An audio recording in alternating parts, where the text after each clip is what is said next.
This is the BiggerPockets Podcast Show 731. I think a lot of people just hold on to leads too much because they're like, "Oh, it's a lead. I love this lead. I'm gonna coddle it and I'm gonna keep it here and I'm not gonna push him too hard and I'm gonna be really nice and I'm gonna bring him, sweets and I'm gonna stop by and I'm gonna be, I'm not gonna pre-qualify him too much. I'm just when they're ready, they'll tell me their price and we'll make a deal." And that never happens.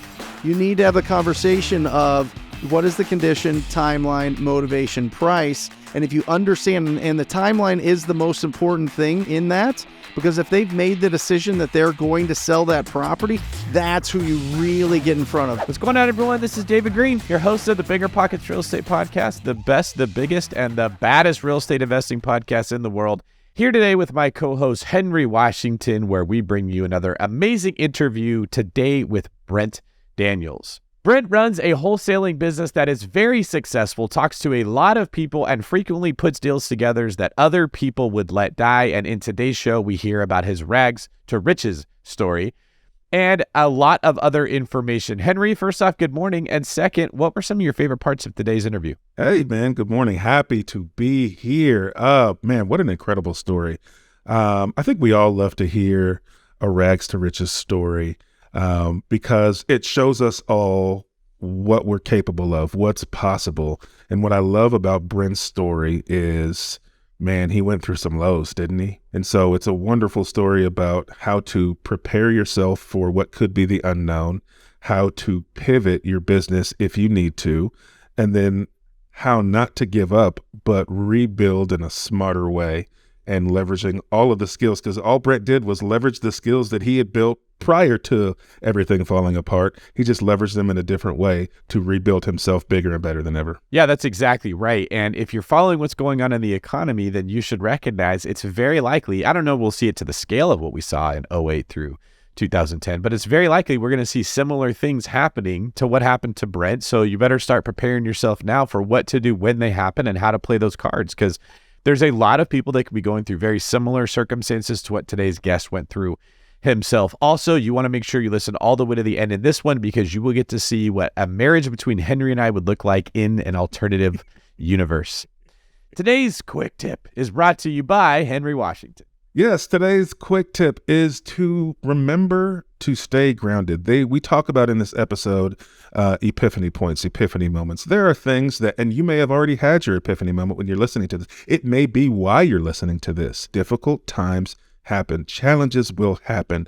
But if you can remember back to that moment when you knew you had to make a change, or you knew you were at your lowest, and you can see that you're not there anymore, and you may not be where you want to be, but you're not where you were when you had that epiphany moment, it will help you realize that things are better than you think they are and you're moving in the right direction. So make sure you write down those epiphany moments. Make sure you reference them often. Great point, Henry. Thank you for that. Let's bring in Brent. Today's guest on the podcast is Brent Daniels. Brent is a wholesaler who runs a wholesaling business. He's been grossing over $1 million for the last 6 years, has hacked cold calling, and is here to tell you how you can too. And as a fun fact, he was a Hall of Fame football player at his college, and I thought he was a professional wrestler. Brent, welcome to the show. Well, I am excited. Listen, this is the greatest business of all time.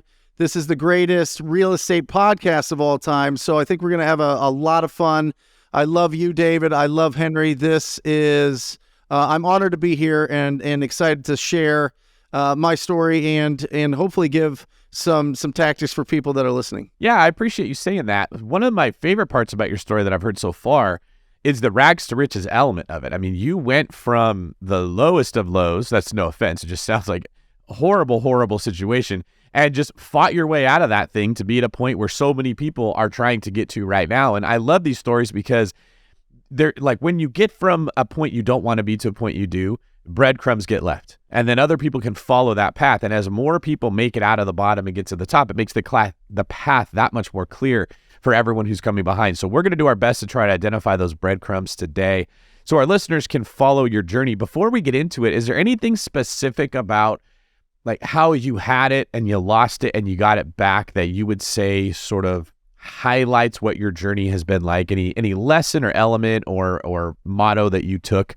or was formed during those times? Yeah, I remember I was driving and my son was like maybe 16 months old. This is 2013. And he was crying. He had his like fifth ear infection. And those are just horrible, horrible. And so I was trying to listen to the Audible of Dale Carnegie, the guy that wrote Think and Grow Rich. He had another book called How to Stop Worrying and Start Living. And I'm listening to this book. I've got a crying baby, and I'm like, you know, I've reflected a lot. I've done a lot of self work on myself. I need to go out and do something. I need to go out and find some way to turn this whole thing around. And I think it was that moment right there that was like, okay, I need to just go out and I need to go into the streets. I need to find property owners that have these older, rundown, beat up houses, and I need to talk to them. And that's what changed everything for me. And up until that point, it was just a disaster. I mean, I screwed up everything that I could financially and emotionally, I think. It's like this like walnut-sized thing in my brain that I go back to whenever whenever I think I'm really cool or I've made a bunch or I try to get over my skis a little bit. I go back to that day listening to that Audible book and be like, what? Oh my gosh, life is so much better now. That's funny, man, because I had for me, they're epiphany moments, right? I had a very similar epiphany moment in my life. Mine, unfortunately, was a panic attack, but it's the panic attack that changed my life, right? And I always look back at that as this kind of place marker in my life where everything started to turn around, right? And so I love that you share that. You said this was about 2013? Yeah. And you had never done a deal then? No, I had been in real estate since 2004. So I had read Rich Dad Poor Dad in 2003, and I was like, that was it, right? I mean, I feel like there's two paths there. You read it and you're like, oh, real estate's going to be my life. Or you read it and you're like, I don't care about this, right? I really think that. And so I got a real estate license. There wasn't YouTube. There wasn't podcasts. There wasn't BiggerPockets. There wasn't anything out there to really give me direction. So I didn't know the vocabulary. I didn't know what was going on. All I knew was that I had to learn about real estate, and there was real estate school. So I'll just go to that and get a license. So I did that, and it was great. It was great. It was 2004. You know what I mean? The market was going bananas. Everything was exciting.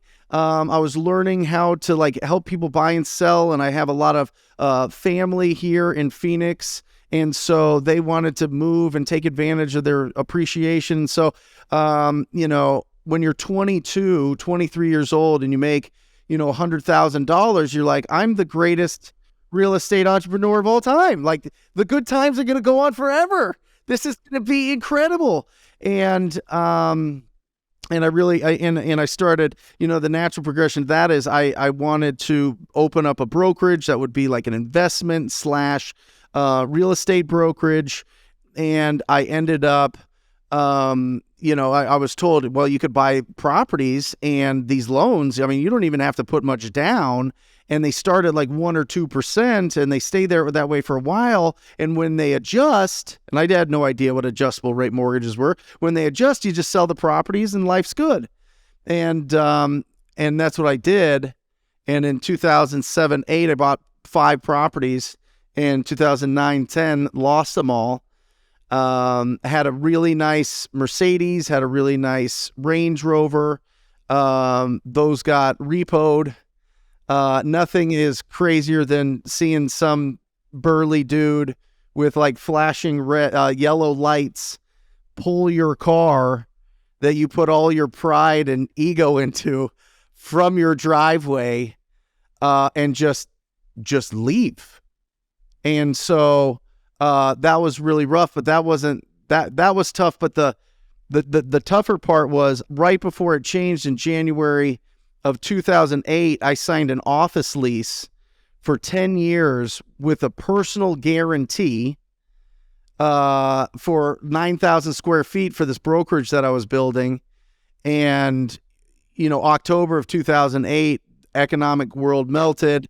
No deals would sell traditionally on the market. Short sales still couldn't be negotiated. And in Phoenix, we went we dropped like 67% in value. Wow, man, that's that's intense, because it sounds like what you did was you learned about real estate, decided this was going to be your life. You went all in, you had some success, and then you built this team. Like, a brokerage is a big deal. Like, it's not something small. Talk to us a little bit about like what that brokerage looked like. How many people did you have? Like, what did you put in to build that? Yeah, we had 80 people, and I had 4 other partners. We had office staff and we had everything. And it, when income's not coming in and you've got, huge expenses, it goes down fast. And everybody looked to me and the other owners as leaders, and we're scrambling. We're 9 years old. We're 28 years old. I don't know what's going on. I've never gone through anything like this. And so, that was the hardest thing. That was the hardest thing, Henry, was looking people in the eye and telling them, we can't keep you around anymore, and having to let everybody go. And that's really influenced my business principles to this day, big time. I mean, that's a big, for lack of a better term, that's a big gut punch, right? Not just to your personal, right? Seeing your cars get, taken out of your driveway. But, we talked a little bit about this a week ago, right? What was it like, or what was kind of the most painful part? Like, you had to let, like, how many people go? And then, like, what was the turning point in that downturn that made you go, okay, this isn't the end for me? Yeah, that took a long time. There was a big hangover after that experience, but we had 5 staff members full time, and we had 70 agents at the time that all had to scatter to other brokerages or get out of the business. And that office lease that I signed as a personal guarantee, the interesting thing is, in case anybody didn't know this, but if you don't pay that, they sue you. Like, so here I am. I've never been in near a lawsuit before, and I've got this, the attorneys coming and saying you owe $742,000 to this property owner, and I was like, there's nothing I can do. Like, and then my business partners left, went to California, took the books. So I couldn't file taxes on time, so I couldn't do a bankruptcy. So this thing dragged out, and it was like a weight on my shoulders. And it was hugely embarrassing, because you build up a reputation in the real estate business. It's not a huge community. And so that all went down, and losing all the investment properties and having nothing in the accounts. And then my wife at the time was like, this is bananas. You've got an anchor around your neck. I'm out of here. So you throw a divorce on top of that, and it turned real ugly internally. Really, really, really ugly. Yeah, that's something I think we should take a moment to highlight, because that happened to you, but it doesn't sound like you made any huge mistakes. It wasn't like you made an obvious bad decision. You didn't get into drugs. You didn't go buy completely stupid things. I mean, you did what most people do when they're making decent money. It's very easy to do this, and it's easy for this to happen to anybody. That's the first point I just want to highlight for everybody listening. The second is, that's why pivoting is so important. Like, you got to be okay building it, losing it, and building it again, because you don't know what's going to happen in the environment around you. You don't know what the government's going to do. You don't know what macroeconomic policies are going to do. We don't know if we're going to be going to war. These things happen quick. No one knew that COVID was coming. Nobody knew when September 11th was going to hit, that something could happen the day that this podcast drops. Like, we don't know. It's this ability to be able to look at the information and adapt that makes you successful, versus that just give me a blueprint, tell me what to do. I just want to take 4 steps, and I want to like build up some money. So as you're in this situation where things are very ugly internally, as well as your personal life, I mean, that's to now have your partner leaving you at your lowest. I can only imagine what that's like. Like, you already feel like crap. Your self-esteem is taking a hit. You turn to the person who's supposed to be in the trenches with you, and there's nothing there. They're like, peace, I'm looking for greener pastures somewhere else. It's just you. What kind of thoughts were going through your mind? Like, when you would wake up in the day, what was your day like? I was paralyzed. I'll be honest with you. Like, it's not like I was like, oh, you know what? I read this book and I met this person and everything just turned around and I got back on the saddle and I was riding. It was like 5 years of just kind of figuring out how to get by. A good friend of mine, Dustin Monger, who's an incredible real estate investor, he let me stay. He had a rental property that he was in, and it was just him and his dog. So he let me stay in his room there. It wasn't a couch. It's not that couch story that seems so popular. But I moved all my stuff out of my 4,000 square foot house, and I was left with just a few boxes and my bed, and I moved in there, and I was able to get an opportunity with a Remax brokerage that was selling all the REOs, right? The bank-owned properties, and the market went way down in Phoenix, and these properties were like 40, 50,000. And I was the guy that was answering the sign calls. So people would call up just on the streets, hey, I want to see this house. And so all day, every day, I'd have to drive around town in this beat up old Lexus that my dad gave me, a 2000 ES 300 Lexus that was like sand colored. You know what I mean? That had terrible hail damage, and I'm riding around in this thing with and showing properties and making maybe like $500, $1,000 after splits, trying to do that. And then as soon as I'd like get my head above water a little bit, I'd get a call from the guy's attorney, and they'd be like, "Okay, we're going to do a financial review. Come in and give us whatever excess that you have." And I'm like, "Oh my!" Like, it felt like I was going nowhere. And then that's where it led up to 2013. Where I'm listening to How to Stop Worrying and Start Living. I still have it on my Audible. I mean, I haven't listened to it since then, but and I decided, you know what, I'm going to just go out and I'm going to knock doors. I'm going to just go out. I know there's areas, I know this pocket here of properties. There's a lot of fix and flippers that love this area. It's still really popular. So I'm going to just go see if I can find some opportunities and hope that if I bring it to an investor, they'll give me a 3% commission.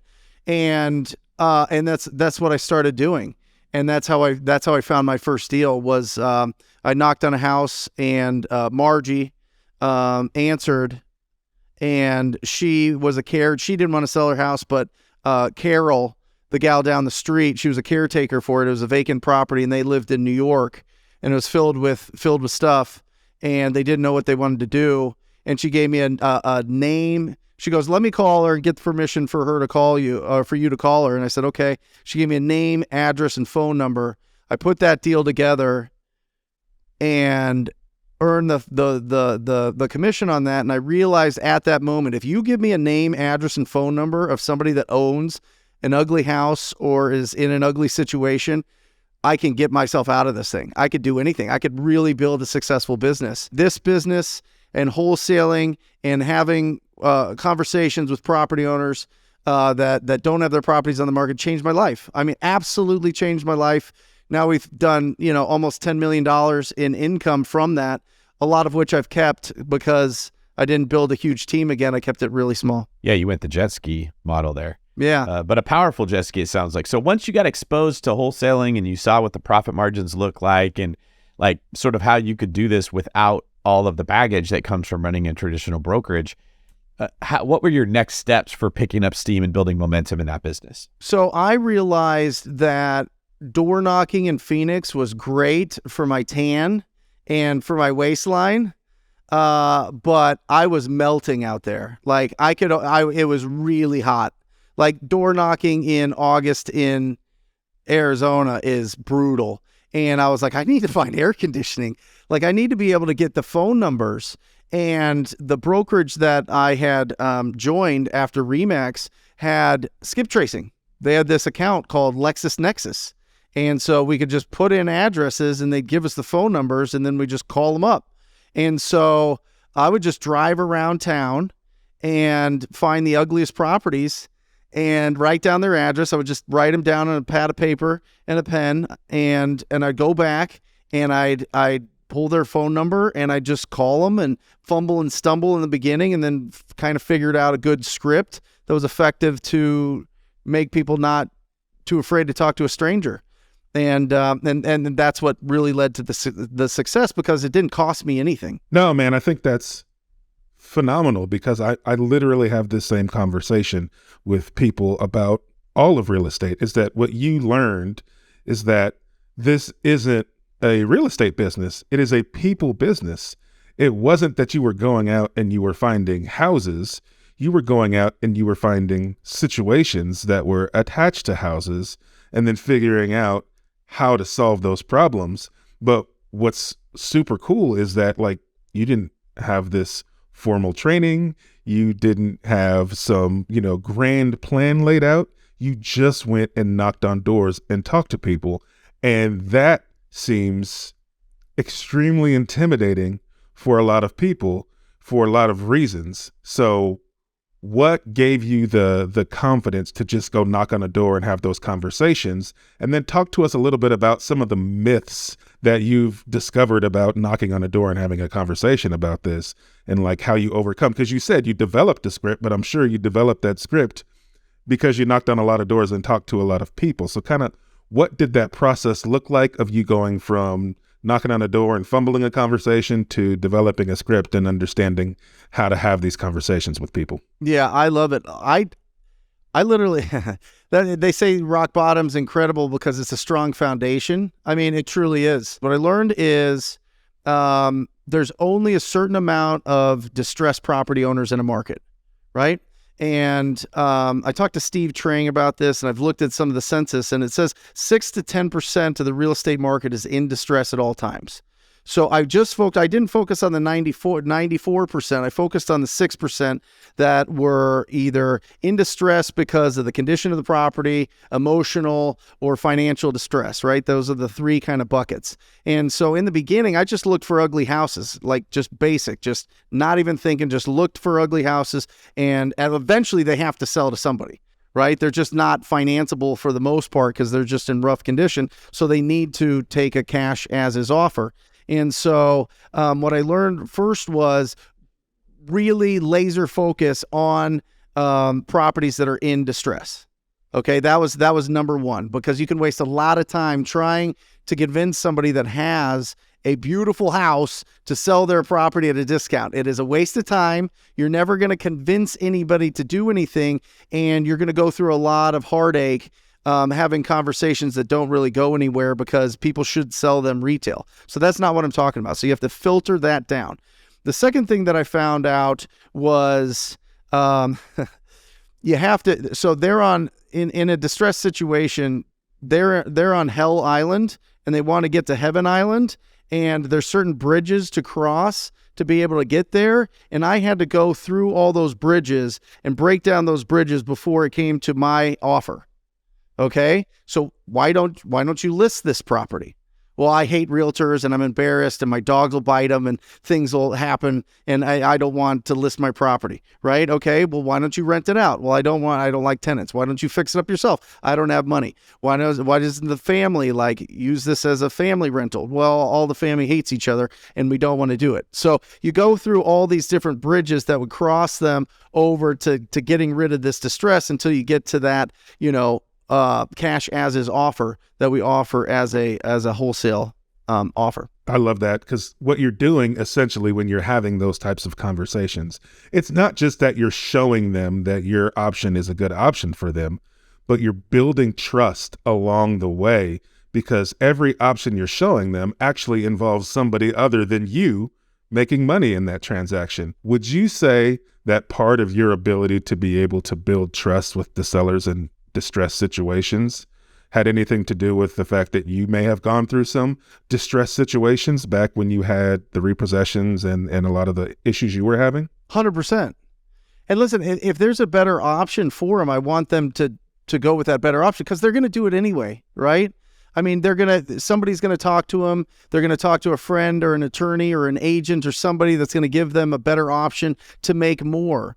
That's, you know what I mean? So yes, it is, because I went through that and I understand and can have empathy from a real life, real experience, but there's no trickery in this business. You know what I mean? Like, it has to be the best option for them, or they're going to cancel the deal, or they're just not going to sign the deed to transfer title to somebody. So when I look at it, and what I discovered is sellers get there's three things, right? There's speed, convenience, and price, and the sellers only get to pick two of them.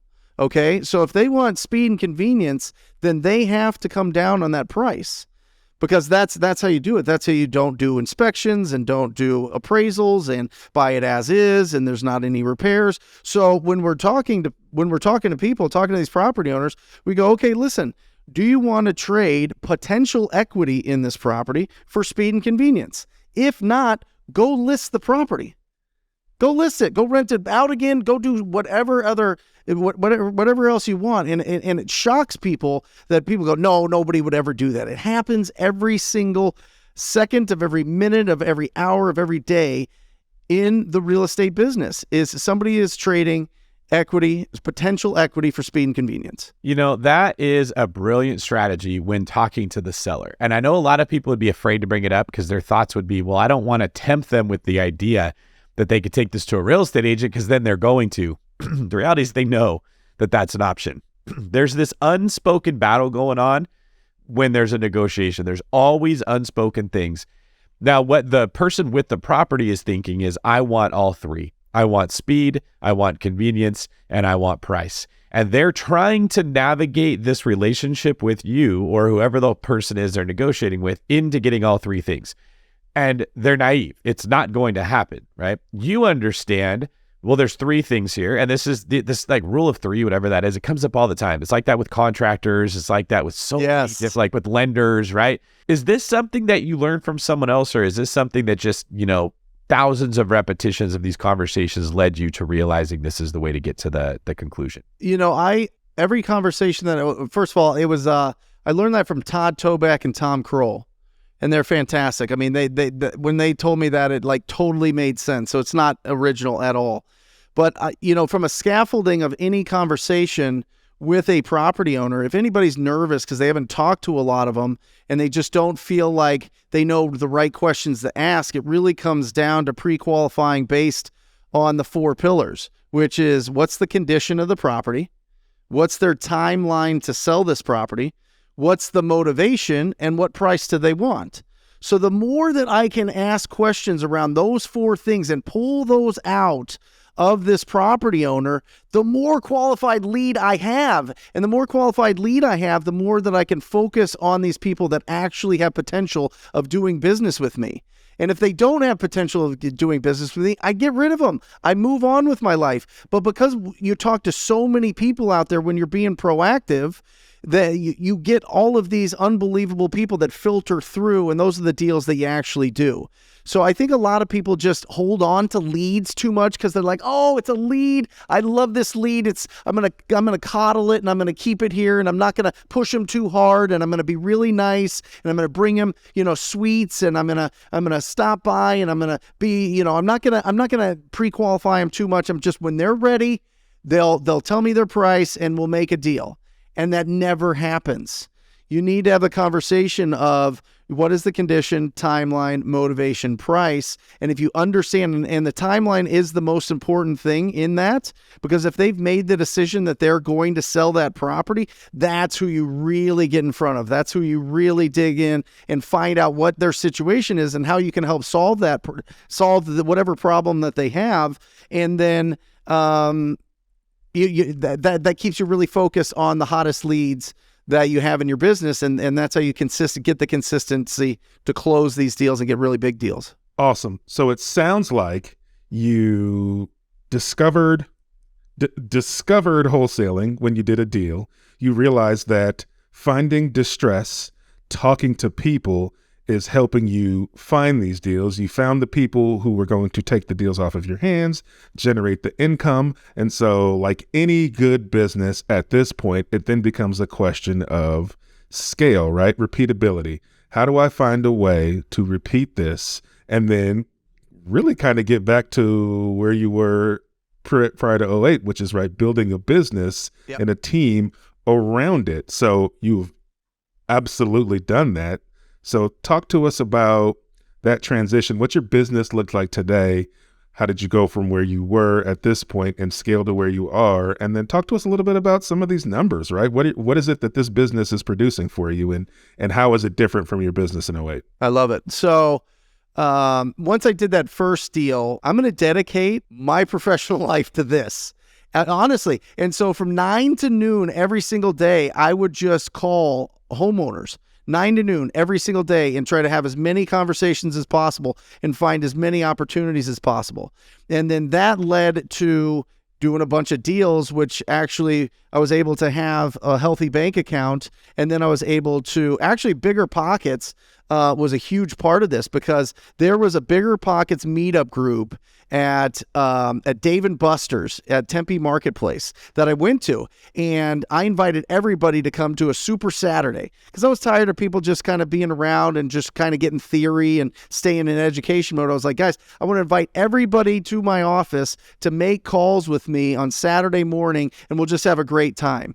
And that led to me hiring my first acquisition manager, Billy Bell, because he was doing a part-time, and he came in, and his third call, he got a $12,000 deal. And I was like, okay, this is going to be, and by the way, that is not common. It takes a while. That's just a timing thing there. But he was able to get it. And so I started building my business. The best return on investment that I had was making calls and hiring really great callers to make calls when I could afford really great callers. And then that really sped up the process of growing the business. And now the highest, we did 1.7 million was the highest that we've done. And that was with 4 people. And that was with a operator, a lead manager, Jackie, she's phenomenal. 2 acquisition managers, Ryan and Chad, they're absolute savages. And Jeremy, who is my disposition manager. And now I work 2 hours in the business a week. Okay, so I'm trying to zoom out here in my mental brain and get the timeline, right? So prior to '08, Rockstar, doing it big, brokerage, 80 people. '08, down to nothing, right? Downhill. 5 years passed. 2013, you're in the car, listening to self-help books. Boom, epiphany, talk to people. You go start talking to people. You do your first deal, 2013. Where is it from 2013 to where you're hiring these first couple employees? What year is that, where you're having your meetings? Yeah, 2016 was the big year. So you just did deals on your own for 3 years. Yep. Knocking it out of the park, and then said, all right, time to scale this thing. So if you were to give us a rundown of how many properties you have, how much they're making in a year, what your net worth has grown to, what would you say? So I have a different strategy, right? I buy my properties cash because I foreclosed on them. So I've got 2 rental properties, and this is not going to sound amazing, but I got 2 rental properties. I've got an amazing office, commercial space here in Phoenix. I've got a cabin in the woods in Flagstaff. I've got my house. I invested $260,000 into ATM machines, which is a really interesting tax saving strategy. Not like I'm going out putting ATM machines. It's a fund. You guys had and interviewed Andrew Abernathy, who builds Class A storage. I'm an investor in that. Invelo is a partner with BiggerPockets and incredible technology that I'm an investor in that. And I've got my coaching and training businesses and all that, not to make it a pitch, but I'm at $8 million in net worth at this point. I don't think there's anything wrong with that at all. It makes perfect sense to me because you experienced the bitter taste of owning a bunch of rental properties, watching how quickly that gets turned upside down and sinks, and recognizing I love real estate. I don't necessarily love the exposure and the mortgages and this side. And you just decided for you, it's kind of like food poisoning. You don't just stop eating food, but you stop eating that food. You don't want to get involved in that. You don't want to eat oysters anymore after you have some bad oysters. So you're like, I'm just going to get into chicken and into steak. And so now you're investing in other people's companies. You're letting them take on the headache of that. You're taking all the knowledge that you've accumulated and your business sense and your love of real estate, and you're just making money through it. And then not to mention how well is your wholesaling business doing? Well, that's it. I mean, guys, I work 2 to 3 hours in the business, and that's mostly on team meetings on Friday. And I get 40 to 60,000 depending on the month and the season and the year passively, essentially. And so I think it's just a different way to look at this industry and a different way to understand that you don't have to, you could build a real business that goes out there and solves the problems of distressed property owners and brings investment into some of these areas and streets. You know, Henry had a conversation the other day about the feels, the feel good about solving somebody's problem. The other feel good is the 6 S's that are increased with property taxes when you bring investors onto a street or into a community, right? You're talking streets and safety and sanitation, schools, services, and spaces. It's wildly rewarding. It is wildly rewarding. The problem as I see it is there's too many people that are operating off of a blueprint that was sold 10 years ago. Okay, buy 4 duplexes and retire and live on the beach and have your best life because you worked hard for a year and a half. And they're trying to squeeze that round peg into the square hole of what we have right now, and they're getting frustrated, and it spills over into the comments where they're pissed off or discouragement, or it turns into shame. Like, that person could do it, but I couldn't do it. I'm just not good enough. And there's this host of negative emotions that's associated with a strategy that worked when no one knew about real estate. There wasn't a lot of podcasts. There weren't books being written. If you didn't know the old man in town that owned all the deals that was going to show you the way, you just thought real estate investing was impossible. Like, when everyone in the world thought that every loan was 20% down, those strategies worked. The cat's out of the bag. It is complicated now. And I'm constantly telling people, it doesn't have to be work a job you hate or buy enough properties to have passive income to retire. There is a spectrum of options in the middle. And Brent, you have highlighted very clearly how you can combine a little bit of business, a little bit of talking, a little bit of a service-based approach, a little bit of commitment, and a little bit of real estate together. I just love that you're giving an example of how you can make it work for you. Henry, you have anything you want to say about that? No, absolutely, man. I think that there are a million ways to make $1 million, and even more so within real estate, right? And what I love that you've highlighted, Brent, is that it's not just about making the money, right? But it's about how you protect yourself. And so I appreciate that you're sharing a story that may not be as traditional in the real estate space, but as far as business and learning and being proactive with how you build a business, I think that you've given us some phenomenal information. Thank you. Can I say something controversial? I think you should have a license to buy rental properties. And to get that license, you have to talk to 1,000 property owners. One, you'll be able to find unbelievable deals, no doubt about it. But 2, you're going to understand what strategy is going to work for you. How are you going to be able to look at all of the different situations that these people are gone through because you've had conversations with them and know what to avoid in your specific marketplace. And I think if you do that, it's going to save you a ton of the, I had it all and lost it all stories. You know what I mean? Because if it can be avoided, I really hope that it is. But I think that you should talk to 1,000 people before you buy a rental property, and I think that you should consider wholesaling a property before you do a fix and flip, for sure. All right, that's fantastic. We're going to move on to the next segment of our show, and this is a unique segment. We're going to call this "Don't Let the Deal Die." In this segment, Brent and I are going to role play. I am going to be a seller here, and Brent is going to try to talk with me to get this deal across the line. In this example, I'm going to be someone who wants to move out of state, and I have to sell my primary residence, and it's going to be Brent's job to figure out my motivation and my pain point and keep this deal alive. So I guess, Brent, we can start it off with you doing the typical ring ring. Yep. Ring ring. Hello. Hi, I'm looking for David. This is David. Can I ask who's calling? Yeah, hi, David. My name is Brent Daniels. I know that this is completely random, but I was actually calling about a property that I believe you own on 1212 Banana Street. Oh, yeah. How did you know that I own that? Yeah, it's I'm looking to buy a property in that area, so I just put it into on the internet, and it came back with your name and number, and sometimes I get lucky and I'm able to talk to you. Oh, that's interesting. Have you thought about selling that property? I don't know how you heard, but I actually have been thinking about selling, as a matter of fact. It's so crazy that you called. That's amazing. And just to let you know, the way that we purchase properties is we buy them completely cash, okay? It's as is. So you don't have to put another dime into the property. There's no real estate agents, any costs there. We pay the title and escrow fees.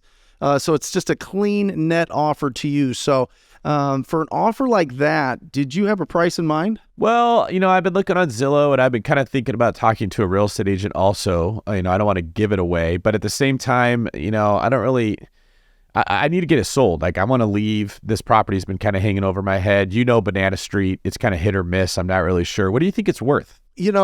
The condition plays a huge role, and I want to make sure that I can give you as much for your property as possible. So can you tell me, have you done any remodeling to your kitchen and bathrooms in the last 5 years? Well, I have a pretty extensive sense of taste. I've got a large collection of roosters that I keep throughout the kitchen. Nice. Some are on the fridge, some are on the countertops. I'm not sure if I'm going to include those in the sale yet. It kind of depends on if I want to carry them with me or not. And then also, like, my fridge has been decorated with different magnets I've accumulated throughout the years. But I mean, other than that, if I'm just being honest with you, Brent, you seem like an honest guy.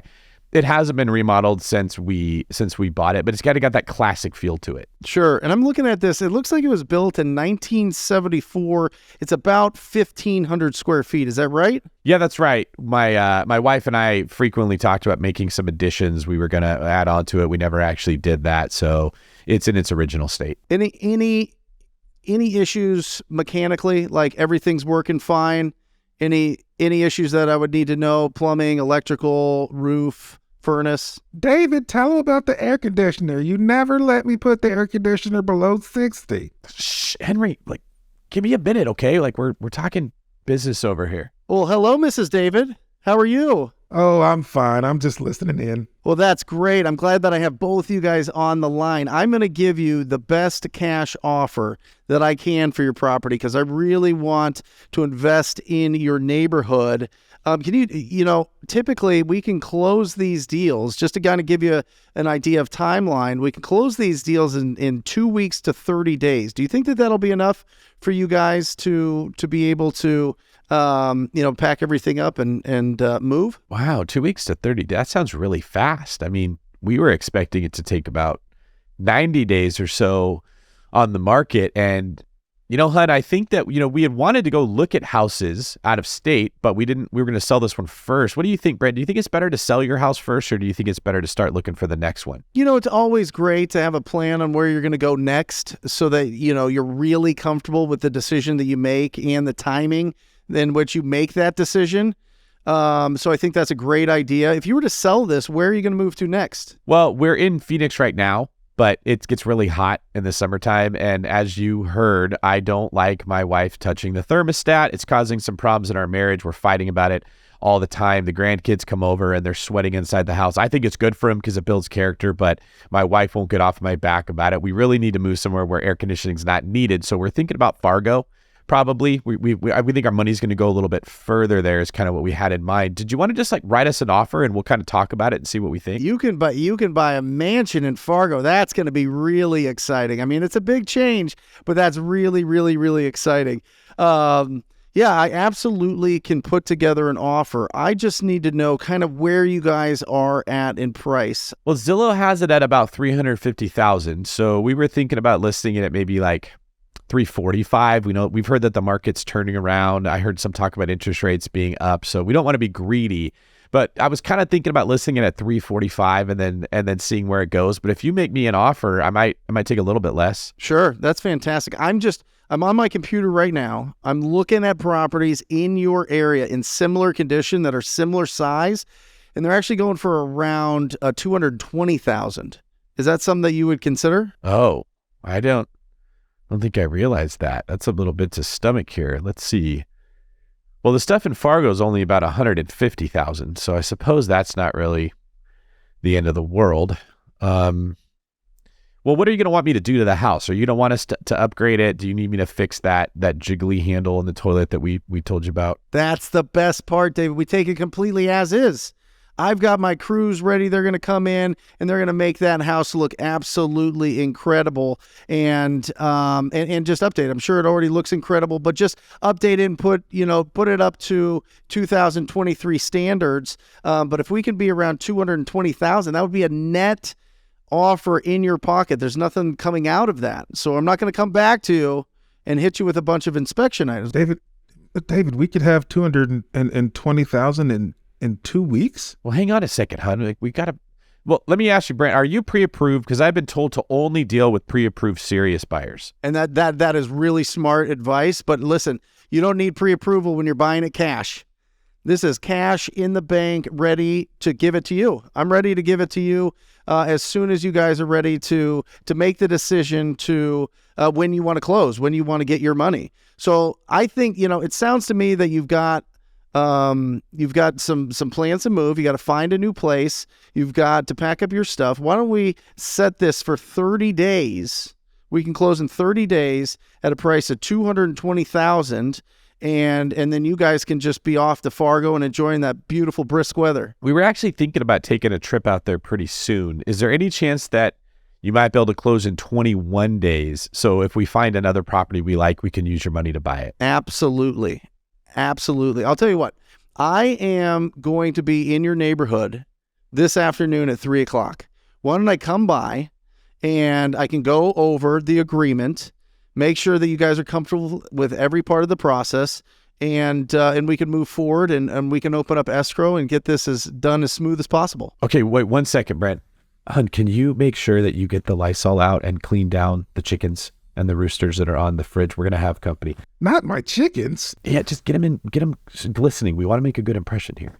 All right, Brent, I do think that could work. If you could be here at 3:00, we'll be happy to meet you. Excellent. So when I come out, is there anything that would prevent you guys from moving forward when I come out? If everything, the price and the terms, and you guys like working with me, if everything is in line there, is there anything stopping you guys from moving forward today? Well, we don't want to make any repairs. This is something we just want to be done with. We want to move on. Yeah. So if we don't have to do anything and you can put $220,000 in our bank account in 21 days, I think this makes sense for us, and it's probably a blessing. Fantastic. I am so excited to meet you, Mr. and Mrs. David. This is going to be great. I'll see you at 3:00.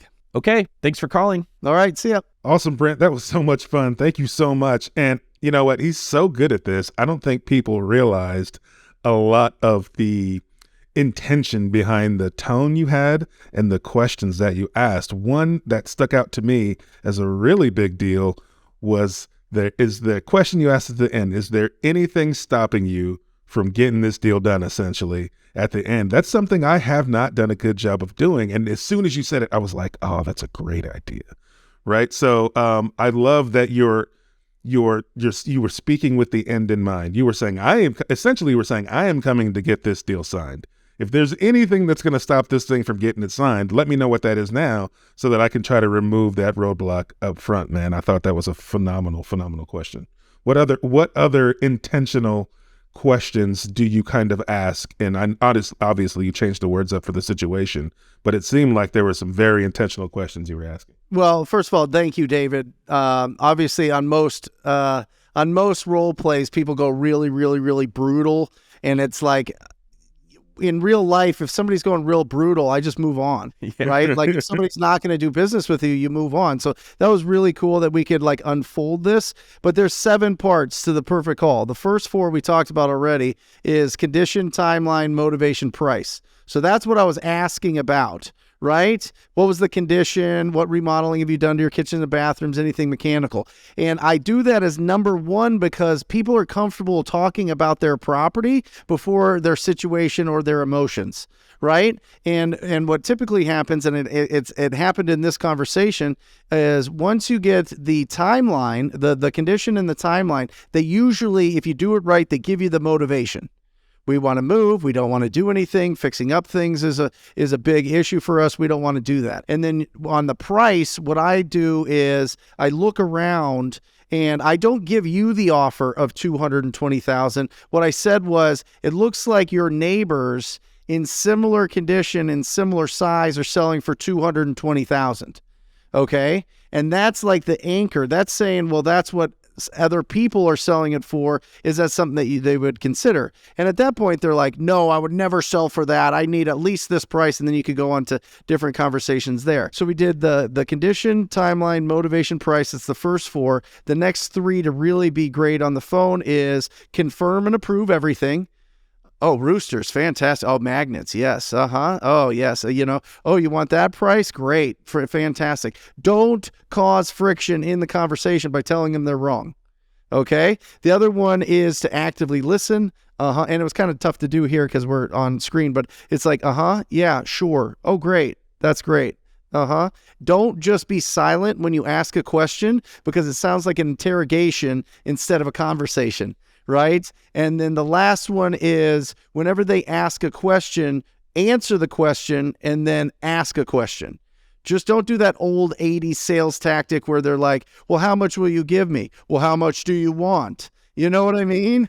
Like, don't just answer a question with a question that's old school and people are really annoyed with that. So answer the question, ask a question. So that's really the 7 steps is the 4 pre-qual, confirm and approve, active listening, and answer a question and ask a question. Another thing that you did well that I think is something to be highlighted is when I chimed in as the wife, you immediately stopped and acknowledged that the wife was there, right? A lot of the times, people just want to talk to the decision maker, right? They just want to talk to whoever answered the phone. They don't acknowledge somebody else. But you taking the time to show the respect to acknowledge the seller's wife and say, hey, I hear you. And I also want to consider your thoughts, opinions, and feelings, which is essentially what you're doing by doing that, also helps you build that trust. And that trust helps you get deals done. That's a very good point. Many times as a real estate agent, I've sold one party in the marriage that I've been talking to and thought I had a deal.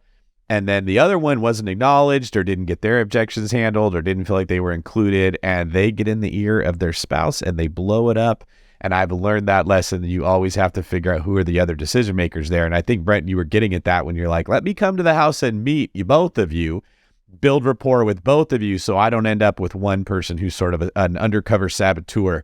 That does happen in these deals a lot of the time. Yeah, and you get advanced agreements before you go on the appointment. So you can pull, I would rather know what I'm up against before I go out there than getting surprised. You know, if they've already like confirmed that they want this and they don't want to make repairs and they want to move quick and they want to, you know, then that's the perfect match and you go and you get that deal. All right. Well, Brent, thank you very much. That was fun. Thanks for showing us what it looks like in action as well as sharing the story. It's a fantastic story. I loved hearing it. For people that want to find out more about you, where can they go? Yeah, my YouTube channel is just Brent Daniels. You can definitely check that out. We put a lot of time and attention and love into that.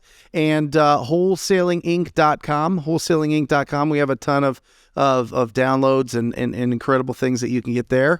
And yeah, those are the 2 best ways. Awesome. How about you, Henry? Yeah, as always, man, best place to reach me is Instagram. I'm at the Henry Washington on Instagram. There you go. I'm on Instagram as well and everywhere else on social media at DavidGreen24. You can find me on YouTube as well at youtube.com/@DavidGreen24. Brent, thanks again for being here. This is fantastic. I highly encourage everybody to go learn more about sales, real estate, business, and psychology by following Brent. Brent, we'll have to have you on again in the future. Thanks again, man. It's an honor. Thank you, guys. This is David Green for Henry My Boo Washington, signing off.